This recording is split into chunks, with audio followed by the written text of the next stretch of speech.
week of unimaginable events where the very core of freedom was hit hard by terrorists, the nation is beginning the process of healing, and that means trying to return to normal life.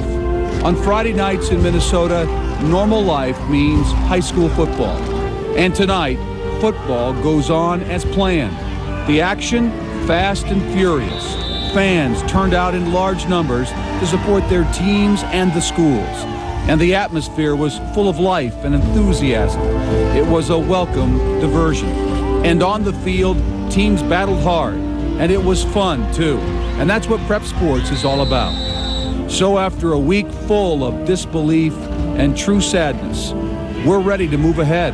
So sit back and relax. The Prep Sports Extra, live on PAX TV, is up next. Good evening, everybody. Welcome to the Kare11 Prep Sports Extra live on PAX Television. We're glad to have you with us tonight. It has been a week to remember. The country is still healing from Tuesday's devastating attacks, and in some small way, sports plays a part in the process. Tonight, a much-needed diversion from Tuesday's tragedy, high school football. Oh, beautiful for spacious skies. In Minnesota tonight, before every high school football game, a time for reflection on the lives lost in Tuesday's terrorist attack. We played prep football tonight, but with a heavy heart, with the idea that we're beginning to move forward. So with that in mind, our spotlight game. Minneapolis City seems to get overlooked at times, but there's some pretty good football being played there. And tonight, another example. Washburn has turned around a rough 4-5 season last year, and they're off to a 2-0 start, including a win over Edison last week. Minneapolis North, tough, and Rufus Bess always has his team ready to play. A battle of unbeatens at Washburn tonight.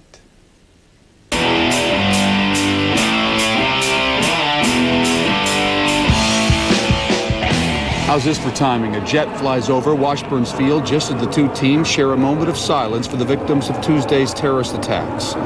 It was a poignant moment. Then the two teams got to work. Watch number 33, Gary Woods, runs over people on his way to a big game for Washburn. A few plays later, North play they'll see in their sleep tonight. DeCarlos Love on the sweep. Number 61, Jermaine Guthrie out in front blocking. It would set up a touchdown run. It's Woods from short yardage. 3 yards out, 7-0 Washburn. North High has an outstanding player into George Tebbs. Watch the cornerback make a great pickoff, and it gives North the football. But they can't score in the first half, at least until late. It's all Love from there. Bust loose, 15-yard TD run, and the Millers are out in front, 14-0. And then it's DeCarlos Love again. He only played the first half. He cramped up in the second half, had 101 yards rushing. Look at the offensive line, just blowing open big holes. 38-yard touchdown run. This makes it 22-6 Washburn at the half. Third quarter, Leon Barnes for North throws deep to Curtis Mason. Nice long pass and a very nice catch. It would set up a 1-yard TD run by Barnes, and North getting back in the game at this point, down 22-12. But Washburn would seal the deal with an interception. Kurt Keller is the man who picks it off in the final tonight. 22-12, Washburn is off to a 3-0 start, and let's hear from the winners. I always felt like our defense was under control. The thing that North thrives on, though, is big plays, and they get some some very dangerous players. So, we made a couple mental mistakes at a couple critical times, and they took advantage of it. So, in the end, we came out with a victory, came up with a big interception, so that was great. We always know playing North is going to be a big game, one of our rivals. We play them every year. They got nice speed, nice talent. We're kind of surprised as we came out to a 22-0 lead, but at the same time, we expect to come out with a W. So, everything that happened tonight happened for a good reason. Washburn winning tonight, 22-12. Edison beat Henry in the Minneapolis City, and Roosevelt over Southwest, 25-8. Our Tim McNiff covered the Jefferson Eastview game tonight, where the moment of silence hit painfully close to home. Tim? Well, Randy, we've all been touched by what's gone on this week, but perhaps no school is feeling a direct connection to Tuesday's tragic events like Bloomington Jefferson. It was an emotional evening, but one that showed what America is really all about. Need your ticket. Thank you. After days of mind-numbing shock and sadness, a bit of Americana goes on as scheduled. It shows that hey, we're Americans, we're strong, we're going to do what we do on Friday nights. But before the Jaguars take the field against Eastview, there's a moment that brings the heartbreak of Tuesday's tragedy home to Bloomington. The Jefferson community wishes to express its deepest sorrow over the loss of this tremendous young man and former Jaguar. Tom Burnett was a graduate of Jefferson's class of '81 and a passenger on United Flight 93 from Newark to San Francisco, the only hijacked plane that didn't reach its target, because it's believed Burnett took part in a struggle against the hijackers before the plane ultimately crashed into the Pennsylvania countryside. It, of course, surprised me greatly, but it didn't surprise me that he would be involved in such a takeover, because he was that type of young man. Bruno Waldner was Tom Burnett's head coach, and he clearly remembers the skinny kid who grew into his team's starting quarterback his senior year. Maybe an overachiever, but he proved he could do it, and I'm sure he did the same thing in the last moments of his life. We're lighting a candle for all the victims and for the losses that we've had. And while rain dampened tonight's ceremonies, Tom Burnett was very much on the hearts and minds of everyone here, including those Jefferson students who carried on in his spirit. Tom Burnett was my neighbor, so I figured that I talked to his dad and all that, you know, it'd be a good idea to bring flags and everything to and just represent, you know. And maybe that's what tonight was really all about, representing, especially to the one man in attendance who best remembers Tom Burnett and what high school football meant to him. You know, it was so exciting. And of course, my kid was playing quarterback. I was very proud of that and always have been, you know, that he had leadership. He was a good leader, and he was the best of the best.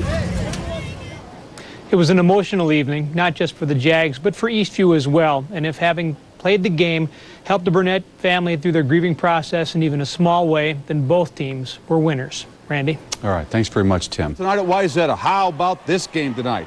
Jeremy Fogg breaks loose, 35-yard touchdown run against Minnetonka. Wayzata crushing the Skippers at this point, 35-0. Dan Berglund picked off by Matthew Peachel. He'll take it in for the score, 42-0. Wayzata wins tonight. Cooper playing at Hopkins tonight, first quarter, and it's Jason Johnson throwing deep, but the Hopkins defense says, no way. Eric Weber, the interception.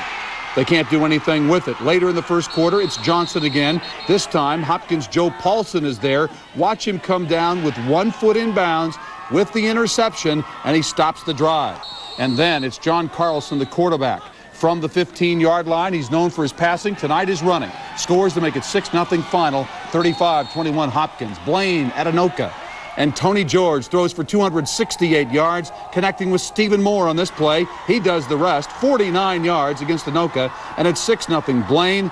Cedric Larkins will take it in on a nice touchdown run. The defense comes up big for the Bengals. They win in a shutout, 35-0. They host undefeated Champlin Park next Friday. Coon Rapids at Elk River, and the Elks quarterback Lucas Atkinson, on the quarterback keeper, takes it 14 yards for the score, and it's 7-0. Still in the first, Elk River. Chase Boudreau sneaks through the undetected line, gone 34 yards, gone undetected, 14-0 at this point. 28-13 Elk River with a win over Coon Rapids. Maple Grove and Champlin Park. Fourth quarter, it's 14-0, Crimson trailing. Ryan Esquerca finds Marcus Simmons in the end zone, and it's 14-6. Rebels with a 2nd and 8 to 41. Tim Pelzer takes it 59 yards for the touchdown. Champlin Park wins it 21-12, and they get Blaine next week. Osseo with a big win over Park Center tonight. In the Classic Lake, Edina winning tonight. Well, we don't have that one. It's Burnsville over Chaska, 42-7. Eden Prairie beat Kennedy. They won 41 straight in the Lake. Jefferson over Eastview, and Apple Valley beat Rosemont. Edina beat Armstrong in the Classic Lake 31-8, and it was Hopkins over Cooper. Egan trailing Lakeville 7-0.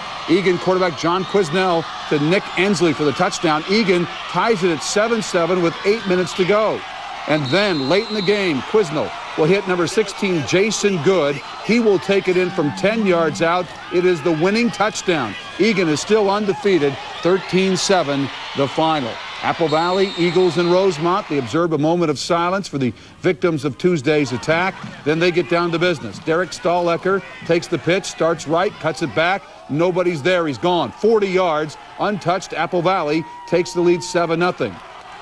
Second quarter, Rosemont goes to the air. Anthony Dress will put it up. Skylar Rexted will bring it in for the big gain. The Irish like that combination so much, they do it again on the next play. and it would score a touchdown. It would cut the lead to 13-7 in favor of Apple Valley. But the final score tonight, the Eagles win over their district rival, 34-14, Apple Valley over Rosemont. Roseville hosting Hastings tonight. John Majeski fights through a tackle for the short touchdown. After the extra point fails, Hastings is up 3-0. Still first quarter, 4th and long. Majeski to fake the punt, passes to Nick Harris, who brings it down but pays the price. Look. Oh! Second quarter, Majeski, he's okay, by the way. Majeski takes it in again. Hastings wins tonight in a shutout. Final score, 26-0. Woodbury wins at Park tonight. Moundsview beat White Bear Lake 14-7 and Stillwater by 20. St. Paul City, Cretin, an easy winner. Please join me in a moment of silence. Flags at half-staff in Northfield. A moment of silence is observed. The game doesn't stay silent for long. Red Wing comes out running, looking very efficient on its opening drive. Andrew Ubalodi helping push the Wingers down the field. Later, it's Ubalodi again. The senior is the leader of this team, and here he scores the only touchdown of the game.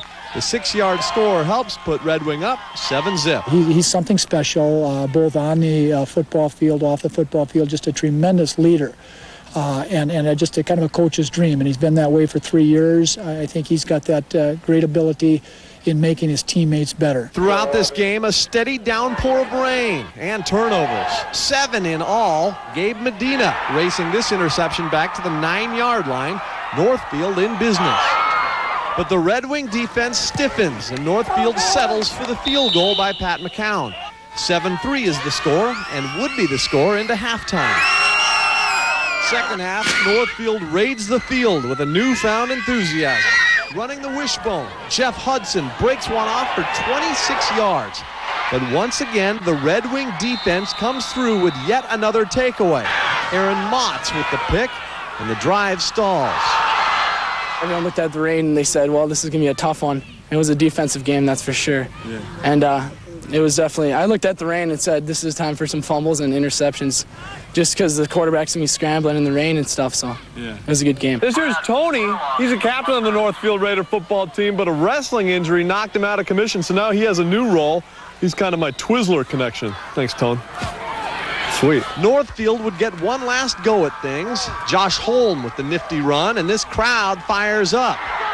But that's when Red Wing puts up the barricade, winning this game 7-3, a huge win between two rivals in the Minnesota Conference. A lot of times the team that wins, the team that quits last. I thought that was kind of the case tonight. It was a dogfight. It was a great high school rivalry, and there was no lack of motivation for this game, that's for sure. And perhaps the most impressive achievement by Red Wing tonight, their singing of the school alma mater.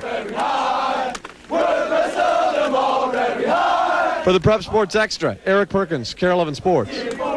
Thanks very much, Eric. Red Wing winning tonight 7-3. Nate Swift, 2 touchdowns. Hutch beats Prior Lake tonight 29-7. Holy Angels a winner in the Minnesota. And Farmington with a big victory over New Prague. DeLaSalle against Breck. Islanders number 48, Ari Keating, takes it in from 5 yards out. DeLaSalle up 6-0, but Breck would come back. Nick Vanderboom's the quarterback. He's going to go deep to Dominic Bird. Watch Bird run over a defensive back. 56 yards for the touchdown. He had 2 touchdown catches on the night and 100 yards. Breck up 7-6. Vanderboom again finds Liam O'Hagan. O'Hagan gets in across the goal line to score 42-18 the final. Breck a big winner tonight. Totino Grace 28-6. Buffalo over Monticello 21-13. It's Irondale over Spring Lake Park. They're for real.